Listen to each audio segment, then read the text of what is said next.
Welcome back. Day 18, 100-day Kingdom Fitness Journey. There are those who would wonder why at the age of 61, when so many Americans are getting ready to retire, somewhere between 62 and 70, am I thinking about refirement instead of retirement? And I like that term, refirement. I'm working on a 3-part blog that I'm going to be publishing soon that I'm focusing on this idea of refiring or refirement. And there are 3 characters in the Bible that are the epitome of what it means to get refired: Abraham, Moses, and Caleb. Abraham and Moses, it actually addresses how they died or when they died. Caleb, the Bible doesn't actually say that, but it gives us some interesting testimony about the latter years in his life. And you know, one of the things that hit me very strongly back a while ago was that this whole Western culture, this whole idea of working long enough to retire so that we can then go into what we call retirement, this whole thing has created a culture that fights against longevity. We think of ourselves as preparing in life for the first 18 to 25 years. Then if we're lucky and our health holds up, we can work for about 40 years. Most of us working in jobs that we really don't enjoy. We don't really feel a lot of purpose in them, but we need a paycheck so that we can enjoy some life and build up some equity and hopefully have some money to retire on. So we go for those 35, 40, 45 years of working at something we really don't enjoy, just hoping that we can make it to retirement. And then all of a sudden we retire, we're excited, and then we die. And this whole culture has brainwashed us into thinking that lives are basically short.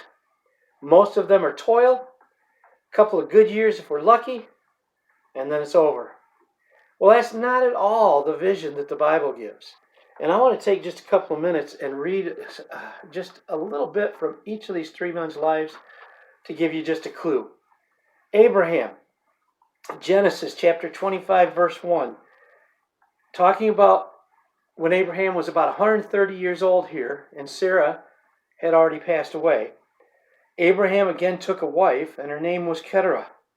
And she bore him Zimran, Joshan, Medan, Midian, Ishbak, and Shua. I never heard that in Sunday school.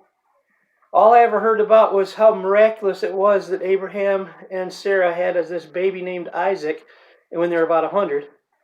No one ever told me that when he was 130, he remarried, lived another 45 years, and during those 45 years, he fathered 6 more children. Now that is youth renewal. And then you move down here at the end of his life in verse 7. This is the sum of the years of Abraham's life, which he lived, 175 years. Abraham lived a long life. He lived a healthy life. And when he'd done everything that God had called him to do, he stepped out of this life at 175 and went to heaven. What about Moses? Deuteronomy 34, verse 7. Moses was 120 years old when he died.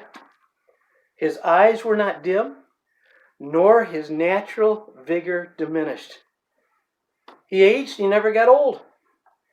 Another key is he accepted at the age of 80 a major life assignment from God, and God renewed his youth, and that youth stayed with him right till the end.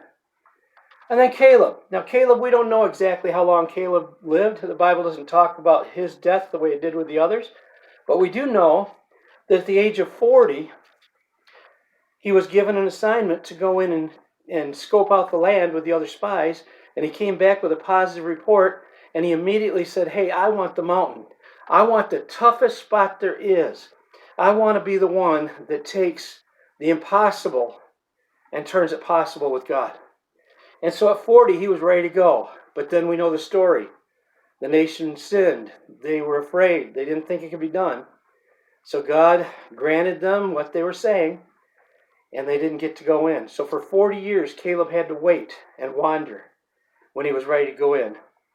And in Joshua 14, verses 7 through 15, it tells us just where Joshua's heart, body, and soul were when he got ready at 85. He says, I was 40 years old when Moses, the servant of the Lord, sent me from Kadesh Barnea to spy out the land, and I brought back word to him as it was in my heart. Nevertheless, my brethren who went up with me made the heart of the people melt. But I wholly followed the Lord my God.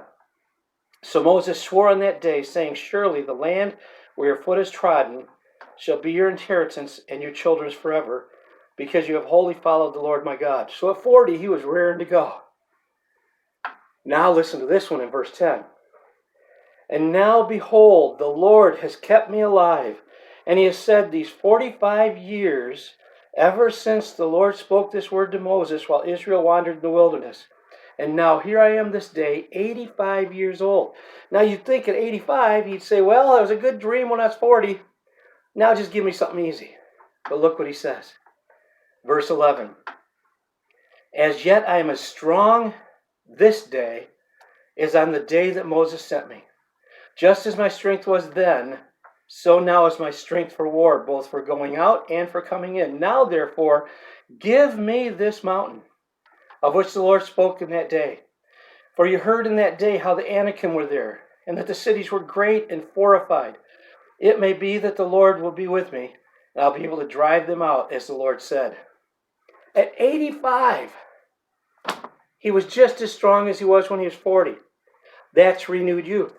The Bible promises us renewed youth. It talks about it in more than one location, but we kind of write that off as a nice little, poetic thing or something. I don't know. But it's actually a spiritual force. It's a spiritual power that God gives us that will keep us young no matter how long we age. That's what I'm believing for. I'm not going for retirement. I'm going for refirement. At the age of 85, I'll be taking mountains. At the age of 120, if the Lord tarries, I'll still be fulfilling God's plans. And at the age of 175, if I've done everything God's called me to do, then I'll just step out of this body and be like Enoch, who walked with the Lord and then wasn't. I challenge you to think that way. I dare you to step out of the crowd. Break free. Get rid of the consciousness of sin, sickness, and death, and take on the consciousness of righteousness, blessing, and life. And see just where you can go. And see if you can't have those undimmed eyes, that unabated natural vigor, taking your mountain at 85 and beyond. I'll tell you what, that's what gets me excited. I'm looking forward to heaven. Don't get me wrong. I'm looking forward to the rapture. I'm ready to see Jesus. But as long as I'm in this earth, I don't plan to die. I plan to live and make a difference. Well, you have a great day. Be blessed and be a blessing.